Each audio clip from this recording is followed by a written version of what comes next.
जय हिंद साथियों। आज की यह वीडियो आरआरबी ग्रुप डी परीक्षा के लिए जो साइंस है और उसके अलावा जो करंट अफेयर है उस पर भारी पड़ेगी। आज की ये एकमात्र वीडियो मैं कहूंगा साथियों, पूरी साइंस को मैंने कंप्लीट किया है कुछ प्रश्नों के माध्यम से जो सबसे इंपॉर्टेंट है, और कुछ ऐसे क्वेश्चंस होंगे साथियों करंट अफेयर के जो आपके एग्जाम में आपको डायरेक्ट देखने को मिलेगी। मुझे भी नहीं पता साथियों कैसे ये सवाल मैंने तैयार किए हैं, लेकिन मैंने अपनी पूरी जान लगाई है साथियों इस वीडियो को तैयार करने में, इन क्वेश्चंस को निकालने में। मेरा मानना है कि अगर आप ये एकमात्र वीडियो देखकर चले जाएंगे तो आपको साइंस और करंट अफेयर के क्वेश्चंस में दिक्कत साथियों नहीं होना चाहिए। चलिए तो साथियों क्लासेस आपकी शुरू हो चुकी है। लगभग मुझे जो क्वेश्चंस छोटे बिल्डिंग ब्लॉक से बने होते हैं जिन्हें किस नाम से जाना जाता है, तो साथियों इनको अमीनो एसिड के नाम से जाना जाता है। राइट आंसर आपका सी होगा। अगला देखिए, यानी कि अंगूर की खेती करने को या संवर्धन करने को निम्नलिखित में से किस नाम से जाना जाता है, तो आपको मालूम होना चाहिए साथियों विटीकल्चर इसको कहा जाता है। ठीक है ना।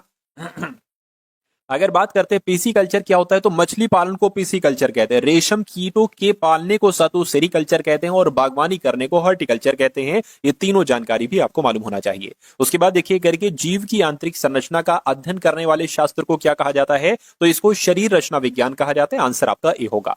अगला सवाल है निम्नलिखित में से किसे हमारे शरीर के मूल खंड यानी कि बिल्डिंग ब्लॉक के नाम से जाना जाता है, तो किसकी बात चल रही है साथियों, प्रोटीन की बात चल रही है। आपको ध्यान रखना है कि प्रोटीन को ही हमारे शरीर के मूल खंड यानी कि बिल्डिंग ब्लॉक के रूप में साथियों जाना जाना है। अगर आपसे पूछा जाए कि प्रोटीन शब्द का प्रयोग सबसे पहले किसने किया था, तो जे बर्जीलियस ने किया था। कब किया था, 1938 में किया था। यह आपको मालूम होना चाहिए। मनुष्य का जो शरीर होता है इसका लगभग 15% भाग किससे बना होता है, प्रोटीन से ही साथियों बना होता है। और शिशुओं में प्रोटीन की कमी से कौन सा रोग हो जाता है, यह सवाल आपसे पूछा जाता है। सूखा रोग हो जाता है, और एक रोग होता है क्वाशियोरकर, क्या क्वाशियोरकर नामक रोग होता है, यह भी प्रोटीन की कमी से हो जाता है। अगला सवाल देखिए आपकी स्क्रीन पर है, यानी कि हमारे शरीर में हमारे कुल पोषक तत्व और खनिज अवशोषण का 90% हिस्सा कहां होता है, तो कहां होता है साथियों, छोटी आंत में होता है। छोटी आंत कहां पर है, ऑप्शन नंबर सी वाले में है। उसके बाद देखिए अगला सवाल, यानी कि मानव शरीर में रक्त संचार तंत्र की खोज करने वाले प्रथम व्यक्ति कौन थे, तो इनका नाम साथियों विलियम हार्वे है, और विलियम हार्वे ही मानव शरीर में रक्त संचार तंत्र की खोज करने वाले पहले व्यक्ति थे। आंसर आपका सी होगा। साथियों अगर आपने अभी तक इस वीडियो को लाइक नहीं किया है तो मैं आपसे रिक्वेस्ट करूंगा कि वीडियो को लाइक कर दीजिए। उसके बाद देखिए हीमोग्लोबिन लाल रक्त कोशिकाओं के अंदर का एक प्रोटीन है, और यह निम्नलिखित में से किसका वहन करता है, अगर आपसे पूछा जाए तो यह ऑक्सीजन का वहन करता है। यह बात आपको साथियों याद रखना है। राइट आंसर आपका जो जाएगा वो ऑप्शन नंबर ए होगा।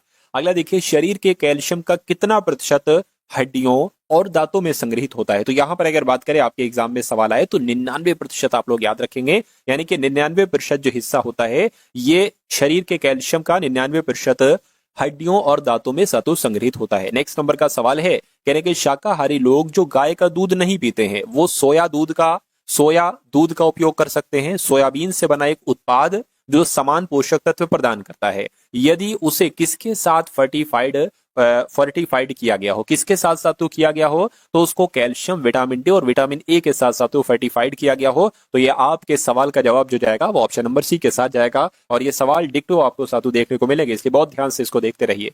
भोजन के किस अवयव का सकल कैलोरीफिक मान सर्वाधिक होता है, तो आपका जवाब जो होगा वो साथियों वसा हो जाएगा, यानी कि वसा का सकल कैलोरीफिक मान सर्वाधिक होता है। आलू निम्नलिखित में से किसका एक प्रमुख स्रोत है, यानी कि आलू से हमें क्या प्राप्त होता है, तो मैं कहूंगा आलू से हमें साथियों कार्बोहाइड्रेट प्राप्त होता है। क्या कार्बोहाइड्रेट साथियों प्राप्त होता है, ये आपको मालूम होना चाहिए। जो हमारा शरीर होता है, हमारे शरीर की कुल ऊर्जा आवश्यकता की लगभग 60 से 70% मात्रा जो है ना ये कार्बोहाइड्रेट के जरिए से ही पूरी होती है। उसके बाद देखिए अच्छा कार्बोहाइड्रेट किससे मिलता है, जिसके गेहूं हो गया, चावल हो गया, गुड़ हो गया, शक्कर हो गया, शहद हो गया, इन सबसे साथियों दूध वगैरह से भी हमें कार्बोहाइड्रेट प्राप्त होता है। चलिए साथियों उसके बाद देखिए अगले नंबर का सवाल है, निम्नलिखित में से कौन विटामिन सी का एक अच्छा स्रोत है, तो विटामिन सी की अगर बात करते हैं साथियों देखिए हरी फूल गोभी, चीनी, अंडा, तो ये तीन तो नहीं होंगे। मैं कहूंगा हरी फूल गोभी ये विटामिन सी का एक अच्छा स्रोत है। आंसर आपका जाएगा ऑप्शन नंबर ए के साथ। किण्वन प्रक्रिया द्वारा उत्पादित पहला विटामिन कौन सा है, तो किण्वन प्रक्रिया द्वारा उत्पादित पहला विटामिन की अगर बात करें तो विटामिन सी है। ये आप लोगों को साथियों याद रखना है। आंसर आपका ए होगा। अगला देखिए कह रहे कि किसमें प्रचुर मात्रा में विटामिन, खनिज, beta carotene, vitamin C, folate, iron, magnesium, कैलोरिटीनाइड या फाइटोकेमिकल और प्रतिऑक्सी कारक पाए जाते हैं, तो किसमें साथियों ये सारी चीजें पाई जाती हैं, मैं कहूंगा गहरे हरे रंग के पत्तेदार साग में साथियों ये सारी चीजें पाई जाती हैं। इसलिए अगर ये डिक्टो आपके एग्जाम में सवाल आ जाए और इस खाली जगह में आपसे पूछा जाएगा क्या शब्द भरा जाएगा, तो मैंने आपको बता दिया है सारा कुछ। उसके बाद देखिए शरीर में तरल पदार्थों के संतुलन को बनाए रखने के साथ साथ हृदय की मांसपेशियों के सही तरीके से काम करने के लिए कैल्शियम महत्वपूर्ण है, या साथियों आयरन महत्वपूर्ण है, मैग्नीशियम या पोटेशियम महत्वपूर्ण है? तो यहां पर आपका जवाब जो जाएगा वो पोटेशियम के साथ जाएगा। ठीक है ना। इस सवाल का जवाब आपका ऑप्शन नंबर डी हो जाएगा। उसके बाद देखिए, प्रोटीन का एक उत्कृष्ट और सस्ता स्रोत है ना, तथा कम कैलोरी वाले शाकाहारी भोजन का अच्छा विकल्प है। तो किसकी बात चल रही है? मैं कहूंगा साथियों यहाँ पर फलियों की बात चल रही है। फलियां आपके सवाल का राइट आंसर है। अगला देखिए, कह रही कि निमोनिया मानव शरीर के निम्नलिखित में से किस अंग को प्रभावित करता है? तो ये तो साथियों लंग्स यानी कि फेफड़ों को प्रभावित करता है। आंसर आपका बी होगा। अगला देखिए, निम्नलिखित में से किस विटामिन की कमी से रिकेट्स की बीमारी होती है? जो रिकेट्स बीमारी होती है साथियों, ये विटामिन डी की कमी से होती है। तो विटामिन डी आपका जवाब हो जाएगा। विटामिन डी की कमी से रिकेट्स नामक बीमारी, विटामिन बी की कमी से बेरी बेरी, विटामिन ई की कमी से नपुंसकता हो जाती है, और विटामिन ए की कमी से रतौंधी नामक रोग हो जाता है। उसके बाद देखिए, अगला सवाल कह रहे कि घातक रक्त अल्पता वो स्थिति है जिसमें शरीर पर्याप्त मात्रा में स्वस्थ लाल रक्त कोशिकाएं नहीं बना पाता। क्यों? क्योंकि इसमें पर्याप्त मात्रा में क्या नहीं होता है? तो विटामिन B12 इसमें नहीं होता है। इसलिए आपका जवाब जो जाएगा साथियों वो कहां पर जाएगा? वो ऑप्शन नंबर डी के साथ जाएगा। ठीक है ना। चलिए अगला देखिए साथियों, निम्नलिखित में से कौन सा जानवर रेबीज फैला सकता है? तो कौन सा जानवर रेबीज फैला सकता है? मैं कहूंगा कुत्ते के काटने से साथियों रेबीज हो जाता है। आंसर आपका जो जाएगा वो ऑप्शन नंबर डी हो जाएगा। चलिए साथियों, उसके बाद देखिए अगले नंबर का सवाल आपकी स्क्रीन पर है साथियों, देखिए और बताइए आंसर आपका क्या होगा। यहां पर आपसे साथियों पूछा जो जा रहा है, आपसे पूछा ये जा रहा है कि जो घेंगा यानी कि जो ग्वाइटर रोग होता है किसकी अल्प क्रियता के कारण होता है? तो ये साथियों थायराइड की वजह से होता है, अवटु ग्रंथि की वजह से होता है। आंसर आपका ऑप्शन नंबर ए होगा। उसके बाद देखिए अगला सवाल आपकी स्क्रीन पर है कि निम्नलिखित में से कौन सी अदिश राशि है? तो इनमें से साथियों कौन सी अदिश राशि है आपसे ये पूछा जा रहा है, मुझे बताइए। मैं कहूंगा जो कार है ना साथियों, कार ये आपकी एक अदिश राशि होता है। राइट आंसर आपका ऑप्शन नंबर ए हो जाएगा। उसके बाद देखिए साथियों, अगले नंबर का साथियों जो यहाँ पर सवाल है, आपसे पूछा जा रहा है कि बार किसकी इकाई है, मुझे बताइए। बार किसकी इकाई है साथियों? मैं कहूंगा बार जो है ना, ये वायुमंडलीय दाब की इकाई है। यानी कि वायुमंडलीय दाब या वायुमंडलीय दबाव कहां पर लिखा हुआ है? ऑप्शन नंबर डी में लिखा हुआ है। अगला सवाल आपकी स्क्रीन पर है, कह रहे टर्मिनल डॉपलर वेदर रडार किस लिए प्रयुक्त किया जाता है? तो साथियों पता है किस लिए प्रयुक्त किया जाता है? ये खराब मौसम में हवाई जहाजों को उतारने के लिए इस्तेमाल किया जाता है। ये क्वेश्चन बहुत इंपॉर्टेंट है।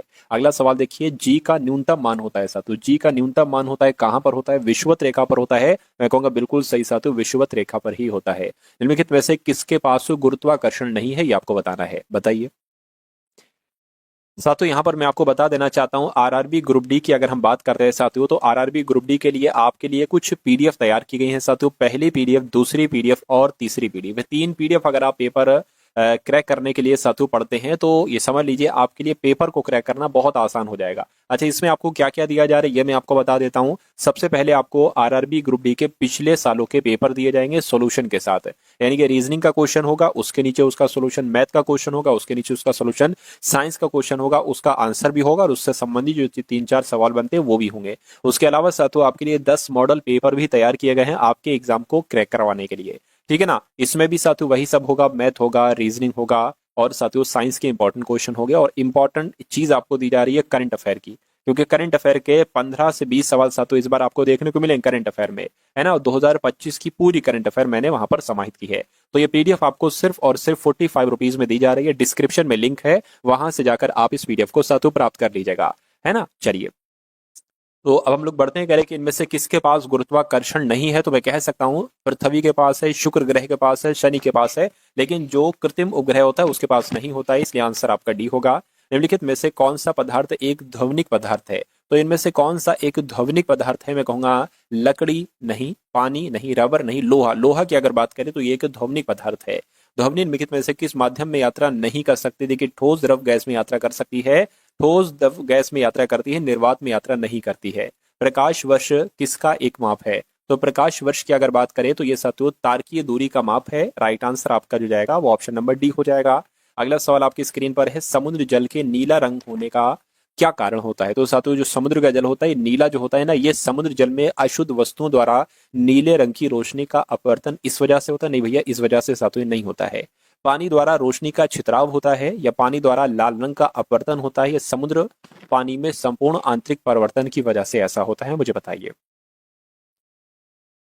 चलिए, तो यहां पर आपका जवाब जो होना चाहिए पानी द्वारा रोशनी का छितराव। आंसर आपका ऑप्शन नंबर बी हो जाएगा। पानी द्वारा रोशनी का छितराव, ये आपका जो होगा वो बिल्कुल सही जवाब हो जाएगा। ठीक है ना, नीले एक तरीके से पानी दौर रोशनी का छितराव आपका जवाब होना चाहिए, क्योंकि ये जो पिछली बार जवाब आया था, है ना, पिछली बार मतलब ये क्वेश्चन आएगा उसका जो आंसर की के अकॉर्डिंग जवाब था, तो कुल मिला के ये आपका जो होगा वो आंसर ऑप्शन नंबर बी ही बताया गया था। और यही किसी व्यक्ति का पूरा प्रतिबिंब देखने के लिए एक समतल दर्पण की न्यूनतम ऊंचाई कितनी होती है? तो कितनी होती है साथियों? व्यक्ति की ऊंचाई की आधी होती है। मैं कहूंगा बिल्कुल व्यक्ति की ऊंचाई की आधी होती है। विद्युत बल्ब के फिलामेंट को बनाने के लिए सबसे अधिक उपयोग की जाने वाली सामग्री कौन सी है? तो साथियों कौन सी है सामग्री आपसे पूछा जा रहा है? मैं कहूंगा टंगस्टन है। टंगस्टन आपका यहाँ पर जवाब हो जाएगा। चलिए, उसके बाद देखिए अगला सवाल है, निम्नलिखित में से कौन सा रासायनिक परिवर्तन का उदाहरण है? इसमें से आपको बताना है। तो इसमें से कौन सा रासायनिक परिवर्तन का उदाहरण है? आइसक्रीम का पिघलना तो नहीं है। केक पकाने की अगर बात करें तो ये एक रासायनिक परिवर्तन का ही उदाहरण है। उसके बाद देखिए पदार्थ की इनमें से किस अवस्था का घनत्व न्यूनतम होता है? तो पदार्थ की इनमें से किस अवस्था का घनत्व न्यूनतम होता है? मैं कहूंगा जो गैसीय अवस्था होती है ना, इसका घनत्व न्यूनतम होता है। आंसर आपका सी होगा। निम्नलिखित में से कौन सी प्रक्रिया एक रासायनिक परिवर्तन है? तो कौन सी प्रक्रिया एक रासायनिक परिवर्तन है? तो पौधों में प्रकाश संश्लेषण की प्रक्रिया क्या है? ये एक रासायनिक परिवर्तन है। अगला देखिए, इलेक्ट्रॉन त्यागने की प्रवृत्ति को क्या कहा जाता है? मैं कह सकता हूं साथियों ऑक्सीकरण कहा जाता है। ऑक्सीकरण कहा जाता है इलेक्ट्रॉन त्यागने की प्रवृत्ति को। उसके बाद देखिए, भारी पानी आमतौर पर निम्नलिखित में से किस उद्योग द्वारा उपयोग किया जाता है? तो भारी पानी जो होता है साथियों, ये पेपर के कारखाने, वाहन उत्पादक, चीनी के कारखाने, परमाणु ऊर्जा उत्पादन संयंत्र, मैं कहूंगा परमाणु ऊर्जा उत्पादन संयंत्र, ये आपका जवाब हो जाएगा। नींबू का खट्टा स्वाद इनमें से किसकी उपस्थिति के कारण होता है? तो साइट्रिक अम्ल की अगर बात करें तो नींबू का खट्टा स्वाद साइट्रिक अम्ल की उपस्थिति के कारण होता है। हमारा शरीर पीएच सीमा के भीतर काम करता है। कितने से लेकर कितना? मैं कहूंगा 7 से लेकर 7.8 कहां पर लिखा हुआ है? ऑप्शन नंबर सी में लिखा हुआ है। एक आधुनिक संस्करण तत्वों की आवर्त सारणी का तथाकथित लंबा रूप क्षैतिज पंक्तियों को कहा जाता है। तो पता सा तो इसको क्या कहा जाता है? इसको आवर्त कहा जाता है। आवर्त आपके सवाल का जो होगा बिल्कुल सही जवाब हो जाएगा। उसके बाद देखिए, एथिलीन ग्लाइकोल को एंटी फ्रीज के रूप में पानी में मिलाने पर, अब यहां से ऑप्शन शुरू है, ऑप्शन नंबर ए, बी, सी और डी। तो बहुत इंपॉर्टेंट सवाल है साथ हुए, एथिलीन ग्लाइकोल को एंटी फ्रीज के रूप में पानी में मिलाने पर उसे कार के रेडिएटर की सफाई के लिए प्रयुक्त किया जाता है। ये सही होगा या नहीं सही होगा? या यह केवल पानी के क्वथनांक को बढ़ाता है, यह पानी के हिमांक को कम करता है तथा पानी के क्वथनांक को बढ़ा देता है? ये सबसे सही हो जाएगा साथियों। ये पानी के हिमांक को कम करता है और पानी के क्वथनांक को बढ़ा देता है, यानी कि आंसर आपका जो जाएगा वो ऑप्शन नंबर डी के साथ जाएगा। अगला सवाल आपकी स्क्रीन पर, इनमें से किस प्रकार के कोयले में सबसे अधिक कार्बन सामग्री होती है? तो अगर आपके एग्जाम में ये सवाल आए तो आपको याद रखना है, एंथ्रासाइट टाइप का कोयला जो होता है इसमें सबसे अधिक कार्बन सामग्री होती है। खाद्यान्नों के संरक्षण के लिए इनमें से किस का प्रयोग किया जाता है? तो साथियों किसका प्रयोग किया जाता है? मैं कहूंगा विनेगर का, सोडियम क्लोराइड का, परमैंगनेट का, बेंजोएट का। तो सोडियम बेंजोएट का इस्तेमाल किया जाता है, ये आपको ध्यान रखना है। राइट आंसर आपका डी होगा। अगला देखिए, जब बेकिंग पाउडर में पानी मिलाया जाता है तो कौन सी गैस निकलती है? तो साथियों कौन सी गैस निकलती है ये आपको यहाँ पर मुझे बताना है, फटाफट बता दीजिए। चलिए, तो मैं कह सकता हूँ कार्बन डाइऑक्साइड गैस निकलती है। सही जवाब आपका जो जाएगा वो ऑप्शन नंबर बी होगा। निम्नलिखित में से किन विकल्पों में केवल थर्मोसेटिंग प्लास्टिक उपस्थित होते हैं? तो क्या आपका जवाब है साथियों? मैं कह सकता हूँ कि polythene, melamine, PVC, polythene, PVC, साथियों बैकेलाइट और इपॉक्सी रेसिन हो जाएगा आपका जवाब। अगर आपके एग्जाम में ये सवाल आता है और आएगा, मैं कहूंगा इंपॉर्टेंट सवाल है, आपको ध्यान रखना है। अगला सवाल है, भारत में पाया जाने वाला कौन एक गैर धात्विक खनिज है? तो किसकी बात चल रही है साथियों? फटाफट मुझे बताइएगा। मैं कहूंगा साथियों जो पायरोफाइलाइट होता है ना, पायरोफाइलाइट, ये भारत में पाए जाने वाला एक गैर धात्विक खनिज है। आंसर आपका डी होगा। भारी मशीनों में किसको ल्यूब्रिकेंट के स्वरूप में प्रयुक्त किया जाता है? तो किसकी बात चल रही है साथियों? ग्रेफाइट की बात चल रही है। तो ग्रेफाइट जो है ना, ये भारी मशीनों में ग्रेफाइट को ल्यूब्रिकेंट के रूप में ही इस्तेमाल किया जाता है। उसके बाद देखिए, जंग लगने पर लोहे का भार बढ़ता है या घटता है? तो मैं कहूंगा साथियों बढ़ जाता है। लोहे का भार बढ़ता है जब उसमें जंग लगता है, आपको ध्यान रखना है। जब पानी मिलाने के बाद मिश्रण में भारी घटक नीचे सतह पर बैठ जाता है तो इस प्रक्रिया को क्या कहा जाता है? ये सवाल ग्रुप डी की परीक्षाओं में पिछली सालों में कई बार पूछा गया है। तो आपको यहाँ पर ध्यान रखना है साथियों, उसको क्या कहा जाता है? उसको अवसादन कहा जाता है। जब पानी मिलाने के बाद मिश्रण में पानी भारी घटक नीचे सतह पर बैठ जाता है तो इस प्रक्रिया को अवसादन कहा जाता है। ऐसा उर्वरक जो 2 या 2 से अधिक प्राथमिक पोषक तत्वों की आपूर्ति करता है उसको क्या कहा जाता है? तो उसको क्या कहा जाता है साथियों? ये आपसे पूछा जा रहा है। मैं कहूंगा उसको मिश्रित उर्वरक कहा जाता है। क्या उसको साथियों मिश्रित उर्वरक कहा जाता है? आंसर आपका रहेगा ऑप्शन नंबर डी के साथ। उसके बाद देखिए साथियों, अब यहाँ से आपके सामने करंट अफेयर के क्वेश्चन स्टार्ट हो चुके हैं। कह रहे कि भारत ने T-72 टैंकों के इंजन की आपूर्ति के लिए किस देश की फर्म के साथ समझौता किया है? तो मैं कहूंगा साथियों, रूस देश की फर्म के साथ समझौता किया है भारत ने T-72 टैंकों के इंजन की आपूर्ति के लिए। उसके बाद देखिए, बेंगलुरु सिटी यूनिवर्सिटी का नाम किसके नाम पर रखा जाएगा? तो मैं कहूंगा साथियों, डॉक्टर मनमोहन सिंह की अगर बात करें तो डॉक्टर मनमोहन सिंह के नाम पर रखा जाएगा बेंगलुरु सिटी यूनिवर्सिटी का नाम। उसके बाद देखिए, कौन सी सीट क्षमता के मामले में दुनिया की दूसरी सबसे तेजी से बढ़ती एयरलाइन बन गई है? तो किसकी बात चल रही है साथियों? इंडिगो की बात चल रही है। इंडिगो आपका जवाब है। और अगला सवाल देखिए, कह रहे कि हाल ही में किस देश के राष्ट्रपति ने रणनीतिक बिटकॉइन रिजर्व बनाने के कार्यकारी आदेश पर हस्ताक्षर किए हैं? तो साथियों, अमेरिका की अगर बात करें, अमेरिका देश के राष्ट्रपति ने रणनीतिक बिटकॉइन रिजर्व बनाने के कार्यकारी आदेश पर हस्ताक्षर किए हैं। अगला देखिए, किस बैंक ने प्रोजेक्ट हक लॉन्च किया है? तो प्रोजेक्ट हक लॉन्च की अगर बात करें तो HDFC बैंक के द्वारा साथियों प्रोजेक्ट हक लॉन्च किया गया है। अगला देखिए, भारत और किस देश ने व्यापार निवेश पर प्रौद्योगिकी संबंधों को बढ़ाने पर सहमति व्यक्त की है? तो अगर आपके एग्जाम में सवाल है तो आयरलैंड आपको बता देना है। यानी कि भारत और आयरलैंड देश ने व्यापार निवेश और प्रौद्योगिकी संबंधों को बढ़ाने पर सहमति व्यक्त की है। अगला देखिए, जारी ग्लास सीलिंग इंडेक्स 2025 में कौन सा देश शीर्ष पर रहा है? तो मैं कहूंगा फ्रांस देश शीर्ष पर रहा है। फ्रांस, ऑप्शन नंबर बी आपका जवाब हो जाएगा। किस देश के वैज्ञानिकों ने पृथ्वी पर सबसे पुराना उल्का पिंड की पहचान की है? तो ये किसका काम है साथियों? ये ऑस्ट्रेलिया देश के वैज्ञानिकों का काम है। यहाँ के वैज्ञानिकों ने पृथ्वी पर सबसे पुराने उल्का पिंड की पहचान की है। उसके बाद देखिए, कौन सी राज्य सरकार समाचार सामग्री की निगरानी के लिए एक मीडिया केंद्र स्थापित करेगी?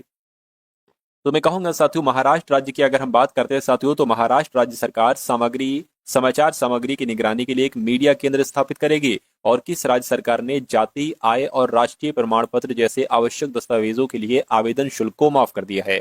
तो मैं कहूंगा साथियों, ये काम की अगर बात करें, ये काम पता महाराष्ट्र सरकार नहीं किया। महाराष्ट्र सरकार ने क्या है? उड़ीसा या राजस्थान सरकार ने ये काम किया। तो मैं कहूंगा ये काम साथियों महाराष्ट्र सरकार के द्वारा ही किया गया है। उसके बाद देखिए, कहा जा रहा है कि राष्ट्रीय दंत चिकित्सक दिवस कब मनाया जाता है? तो यह दिवस साथियों हर साल 6 मार्च को मनाया जाता है। ये इंपॉर्टेंट क्वेश्चन है, आपके एग्जाम में आएगा, इसलिए आप लोग साथियों इसको याद रखेंगे। उसके बाद देखिए, नेक्स्ट नंबर का सवाल आपकी स्क्रीन पर है। कौन विश्व का सबसे बड़ा वैश्विक धन केंद्र बनकर उभरा है? तो किस देश की बात चल रही है? मैं कह सकता हूं साथियों, अमेरिका देश की बात चल रही है। यानी कि अमेरिका देश विश्व का सबसे बड़ा वैश्विक धन केंद्र बनकर उभरा है। RBI ने किसे कार्यकारी निदेशक नियुक्त किया है? तो RBI की अगर बात करें, इन्होंने अजीत रत्नाकर जोशी को, क्या साथियों, अजीत रत्नाकर जोशी को RBI ने कार्यकारी निदेशक नियुक्त किया है। गोदावरी सिंह का निधन हुआ है साथियों, वो कौन थी? तो वो एक शिल्पकार थी। आंसर आपका ऑप्शन नंबर बी होगा। उसके बाद देखिए, कह रहे कि पीएम मोदी ने किस राज्य में विंटर टूरिज्म प्रोग्राम में हिस्सा लिया है? तो मैं कह सकता हूं साथियों उत्तराखंड आपका जवाब हो जाएगा। यानी कि पीएम मोदी ने उत्तराखंड में विंटर टूरिज्म प्रोग्राम में हिस्सा लिया। आंसर आपका भी होगा। कह रहे कि गोविंद घाट से हेमकुंड साहिब जी रोपवे प्रोजेक्ट को केंद्र ने मंजूरी दे दी है। ये किस राज्य में है? तो अगर बात करते हैं ये किस राज्य में है साथियों, मैं कहूंगा ये उत्तराखंड में है। उत्तराखंड आपके सवाल का राइट आंसर हो जाएगा। उसके बाद देखिए, कह रहे कि किस देश ने वर्ष 2025 में अपने सैन्य खर्चों में 7.2% की वृद्धि की है? तो मैं कह सकता हूं साथियों, चीन देश ने। क्या? चीन देश ने वर्ष 2025 में अपने सैन्य खर्चों में 7.2% की वृद्धि की है। विविधता का अमृत महोत्सव, इसके दूसरे संस्करण का उद्घाटन किसने किया है? तो मैं कह सकता हूं साथियों, किसने किया है? द्रौपदी मुर्मू जी ने किया है। आंसर आपका ऑप्शन नंबर सी होगा। अगला देखिए, किसे कानूनी मामलों का सचिव नियुक्त किया गया है? तो कानूनी मामलों का सचिव की अगर बात करें, मैं कह सकता हूं अंजू राठी राणा इनका नाम है और इनको साथियों कानूनी मामलों का सचिव नियुक्त किया गया है। अगला देखिए, खेलो इंडिया पैरा गेम्स 2025 का आयोजन साथियों कहां पर होगा? तो अगर आपसे पूछा जाए साथियों ये सवाल, तो नई दिल्ली में साथियों हुआ है। ये आप लोग यहाँ पर याद रखेंगे। उसके बाद देखिए, अगला सवाल, किस राज्य सरकार ने जाति, ये अभी मैं आपको बता चुका हूँ, राज्य ने जाति, आय और राष्ट्रीय प्रमाण पत्र जैसे आवश्यक दस्तावेजों के लिए आवेदन शुल्क माफ किया है? तो मैं कहूंगा, मैंने आपको बताया था, महाराष्ट्र सरकार ने साथियों ये किया है।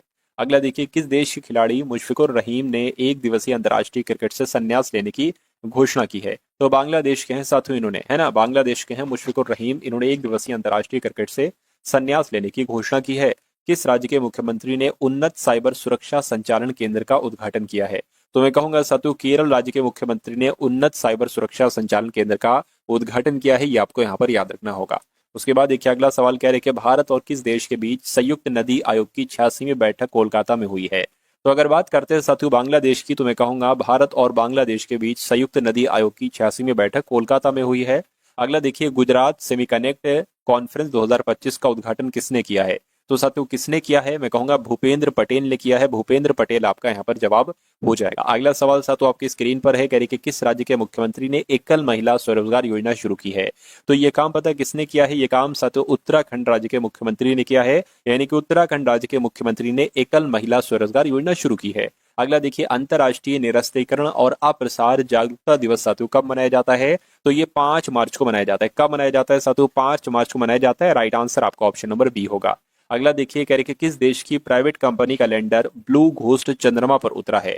तो मैं कह सकता हूं साथियों अमेरिका आपका जवाब होगा, क्योंकि अभी हाल फिलहाल में अमेरिका देश की प्राइवेट कंपनी का लैंडर ब्लू घोस्ट चंद्रमा पर उतरा था। किसे जीईएम का सीईओ नियुक्त किया गया है? तो मैं कह सकता हूं अजय भादु इनका नाम है, और अजय भादु को ही जीईएम का सीईओ नियुक्त किया गया है। भारत ने जल, स्वच्छता और स्वस्थ क्षेत्र में सहयोग को बढ़ावा देने के लिए किस देश के साथ समझौता किया है? तो साथियों किस देश के साथ समझौता किया है? नेपाल देश के साथ समझौता किया है। नेपाल आपके सवाल का बिल्कुल सही जवाब हो जाएगा। अगला देखिए, अरब देशों ने गाजा के लिए कितने बिलियन डॉलर की पुनर्निर्माण योजना को मंजूरी दी है? तो आपका जवाब जाएगा 53। क्या साथियों? 53 बिलियन डॉलर की पुनर्निर्माण योजना को मंजूरी दी है अरब देशों ने गाजा के लिए। साथियों देखिए, अगर मैं आपसे कहूं साथियों 2025 के जो सबसे टॉप लेवल के क्वेश्चन है वही आपके ग्रुप डी एग्जाम में आएंगे, ये बात साथियों ध्यान रखिएगा। तो वो धीरे धीरे मैं आपको साथियों सारे क्वेश्चंस करवा दूंगा 2025 का जितना भी करंट अफेयर का क्वेश्चन बनते हैं। और आज की इस वीडियो में साथियों मैंने जितने भी करंट अफेयर के क्वेश्चन लिए हैं वो सारे के सारे साथियों एकदम टॉप लेवल के हैं। इसलिए आप इस वीडियो को बहुत अच्छे तरीके से देखते जाइए। अच्छे तरीके से साथियों अगर आप देखेंगे, बस आपको देखना है अच्छे तरीके से ध्यानपूर्वक, ये आपको कैसे साथियों याद हो जाते हैं ये समझ लीजिए, ये आपको भी नहीं पता चलेगा। मैं आपको ये सारे क्वेश्चन आपके मनोमस्तिष्क में स्टोर करवा दूंगा, और इनका फायदा आपको कब देखने को मिलेगा? जब आपकी परीक्षा होगी, जिस दिन आपकी परीक्षा होगी। ठीक है ना? चलिए, तो कह रहे कि हाल फिलहाल में फीफा ने किस देश को 2026 विश्व कप से प्रतिबंधित कर दिया है? तो मैं कहूंगा रूस को किया है, कांगो को किया है, पाकिस्तान को भी किया है, यानी कि इन सभी को फीफा ने 2026 विश्व कप से प्रतिबंधित कर दिया है। मोबाइल वर्ल्ड कांग्रेस 2025 का आयोजन कहां पर हुआ है? तो साथियों इसका आयोजन कहां पर हुआ है? स्पेन में साथियों इसका आयोजन हुआ है। स्पेन, यानी कि ऑप्शन नंबर ए आपका जवाब हो जाएगा। अगला सवाल है साथियों, कह रहे कि लेवीज ने किसे वैश्विक राजदूत नियुक्त किया है? तो लेवीज ने दिलजीत दोसांझ को साथियों क्या किया है? दिलजीत दोसांझ को लेवीज ने वैश्विक राजदूत नियुक्त किया है। अगला देखिए, किसे आतिथ्य के लिए लाइफ टाइम अचीवमेंट पुरस्कार मिला है? तो आतिथ्य के लिए अगर बात करें तो सुबोर्नो बोस, क्या सुबोर्नो बोस को आतिथ्य के लिए लाइफ टाइम अचीवमेंट पुरस्कार मिला है? राइट आंसर आपका ऑप्शन नंबर बी होगा। उसके बाद देखिए, किस भारतीय टेबल टेनिस खिलाड़ी ने संन्यास की घोषणा की है? तो मैं कहूंगा साथियों संन्यास की घोषणा की अगर बात करें तो शरद कमल के द्वारा, है ना? शरद कमल नहीं साथियों, भारतीय टेबल टेनिस खिलाड़ी हैं ये, इन्होंने संन्यास की घोषणा कर दी है। अगला देखिए, किस ऑस्ट्रेलियाई खिलाड़ी ने एक दिवसीय क्रिकेट से संन्यास लिया है? तो एक दिवसीय क्रिकेट से संन्यास की घोषणा स्टीव स्मिथ के द्वारा की गई। किसके द्वारा? स्टीव स्मिथ के द्वारा की गई। साथियों आंसर आपका जाएगा ऑप्शन नंबर बी के साथ। अगला देखिए, कह रहे कि किस देश की संसद ने इलेक्ट्रॉनिक कॉमर्स विधेयक पारित किया है? तो इलेक्ट्रॉनिक कॉमर्स विधेयक की अगर बात करें तो ये तो नेपाल देश के द्वारा साथियों पारित किया गया है। अगला देखिए, रॉन ड्रोपर का निधन हुआ है, वो कौन थे? तो ये साथियों एक क्रिकेटर थे, इनका भी हाल फिलहाल में निधन हो चुका है। अगला देखिए, कहा जा रहा है कि कहाँ पहली बार हुए सर्वेक्षण में 6300 से अधिक नदी डॉल्फिन दर्ज की गई हैं? तो पता साथियों कहां पर? ये अपने देश भारत में, कहीं और नहीं, अपने देश भारत में पहली बार हुए सर्वेक्षण में 6300 से अधिक नदी डॉल्फिन दर्ज की गई। आंसर आपका सी होगा। हाल ही में हाइड्रोजन से चलने वाले हैवी ड्यूटी ट्रकों का परीक्षण किया है, तो साथियों किसके द्वारा परीक्षण किया गया है? मैं कहूंगा साथियों टाटा के द्वारा परीक्षण किया गया है। बिल्कुल सही साथियों, टाटा के द्वारा ही परीक्षण किया गया। हाइड्रोजन से चलने वाले हैवी ड्यूटी ट्रकों का परीक्षण किया गया अभी हाल फिलहाल में। किसने तीसरा रणजी ट्रॉफी खिताब जीता है? तो अगर आपके एग्जाम में सवाल आए तो विदर्भ टीम के द्वारा साथियों विदर्भ ने तीसरा रणजी ट्रॉफी खिताब जीता। आंसर आपका बी होगा। प्राणी मित्र और जीव दया पुरस्कार समारोह का आयोजन कहाँ किया गया है? तो पता साथियों कहाँ किया गया है? मैं कहूंगा ये कहाँ किया गया है? ये नई दिल्ली में किया गया है। नई दिल्ली जो होगा वो आपके सवाल का बिल्कुल सही जवाब हो जाएगा। और उसके बाद देखिए अगला सवाल है, कह रहे कि उत्तम मोहंती का निधन हुआ है, वो कौन थी? तो अभी हाल फिलहाल में उत्तम मोहंती का निधन हुआ है, ये एक अभिनेता थे। आंसर आपका बी है। अगला देखिए, 10वां भारत अंतर्राष्ट्रीय नृत्य एवं संगीत महोत्सव कहाँ संपन्न हुआ है? तो ये साथियों नई दिल्ली में संपन्न हुआ है। नई दिल्ली आपका जवाब हो जाएगा। अगला सवाल देखिए, कहा जा रहा है कि 2025 में वैश्विक अनुमोदन रेटिंग में कौन शीर्ष पर रहे हैं? तो कौन शीर्ष पर रहे हैं साथियों? नरेंद्र मोदी साहब जो है ना, ये शीर्ष पर रहे हैं वैश्विक 2025 अनुमोदन रेटिंग लिस्ट में। अगला देखिए, किस राज्य ने विद्यालयों में तेलुगु को अनिवार्य कर दिया है? तो विद्यालयों में तेलुगु को अनिवार्य जो किया है वो तेलंगाना राज्य ने किया है, इसलिए तेलंगाना आपके इस क्वेश्चन का बिल्कुल सही जवाब है। उसके बाद देखिए विश्व रेडियो दिवस साथियों कब मनाया जाता है, तो मैं कहूंगा 13 फरवरी को। क्या साथियों, 13 फरवरी को विश्व रेडियो दिवस मनाया जाता है। अगला देखिए कह रहे कि मृदा स्वास्थ्य को बढ़ावा देने के लिए किस राज्य में हर खेत स्वस्थ खेत अभियान शुरू हुआ है, तो ये अभियान साथियों हरियाणा में शुरू हुआ है। हरियाणा आपके सवाल का बिल्कुल सही जवाब है। उसके बाद देखिए, उसके बाद कहाँ गया क्वेश्चन साथियों, यहाँ पर ये आ गया। चलिए, कहा जा रहा है कि हाल ही में आगामी विश्व दृश्यश्रव्य और मनोरंजन सम्मेलन वेव्स 2025 का आयोजन कहां पर किया गया, तो पता साथियों कहां पर किया गया है, ये गुवाहाटी में किया गया है। गुवाहाटी आपके सवाल का राइट आंसर है। अगला देखिए कह रहे हैं कि इसरो ने किस आईआईटी के साथ मिलकर एक स्वदेशी सेमीकंडक्टर चिप विकसित की है, तो इसरो की अगर बात करते हैं साथियों तो आईआईटी मद्रास आपका जवाब है, क्योंकि इसरो ने आईआईटी मद्रास के साथ मिलकर एक स्वदेशी सेमीकंडक्टर चिप विकसित की है। उसके बाद देखिए किस देश में सबसे पुराना जुरासिक पक्षी जीवाश्म मिला है, आपसे यहाँ पर पूछा जा रहा है, बताइए। तो मैं कहूंगा साथियों चीन का जिक्र है, यानी कि चीन देश में साथियों सबसे पुराना जुरासिक पक्षी जीवाश्म मिला। आंसर आपका भी है। अगला देखिए किस भारतीय को आईसीसी चैंपियंस ट्रॉफी 2025 के लिए इवेंट एम्बेसडर के रूप में नियुक्त किया गया है, तो किसको साथियों नियुक्त किया गया है, मैं कहूंगा शिखर धवन को नियुक्त किया गया है। बिल्कुल साथियों शिखर धवन को ही यहाँ पर नियुक्त किया गया है। उसके बाद देखिए अगला सवाल है, कह रहे कि राष्ट्रीय व्यापारी कल्याण बोर्ड की 5वीं बैठक का आयोजन कहाँ पर किया गया है, तो इसकी बैठक का आयोजन साथियों कहाँ पर किया गया है, नई दिल्ली में किया गया है। मैं कहूंगा नई दिल्ली आपके सवाल का जो होगा वो बिल्कुल सही जवाब हो जाएगा। तो उसके बाद देखिए कह रहे कि प्रभाकर कारेकर का निधन हुआ है, वो कौन थे, तो प्रभाकर कारेकर का निधन हुआ है साथियों, वो कौन थे, मैं कहूंगा वो एक गायक थे। आंसर आपका सी होगा। उसके बाद देखिए कह रहे कि सोहेली अख्तर भ्रष्टाचार के आरोप में प्रतिबंधित होने वाली किस देश की पहली महिला क्रिकेटर बनी है, तो ये कहाँ की हैं आपसे पूछा जा रही है, ये बांग्लादेश की हैं। बांग्लादेश आपका जवाब हो जाएगा। उसके बाद देखिए कह रहे कि हारून इंडिया ने किसे फिनटेक इनोवेशन के लिए सम्मानित किया है, तो किसे सम्मानित किया है आपको ध्यान रखना है साथियों, डॉक्टर राज पी नारायण को हारून इंडिया ने फिनटेक इनोवेशन के लिए सम्मानित किया है। उसके बाद देखिए ये भी रिपीट क्वेश्चन आ गया, हारून इंडिया ने किसे फिनटेक इनोवेशन के लिए सम्मानित किया है, डॉक्टर राज पी नारायण को किया है। आंसर आपका जो जाएगा वो ऑप्शन नंबर सी हो जाएगा।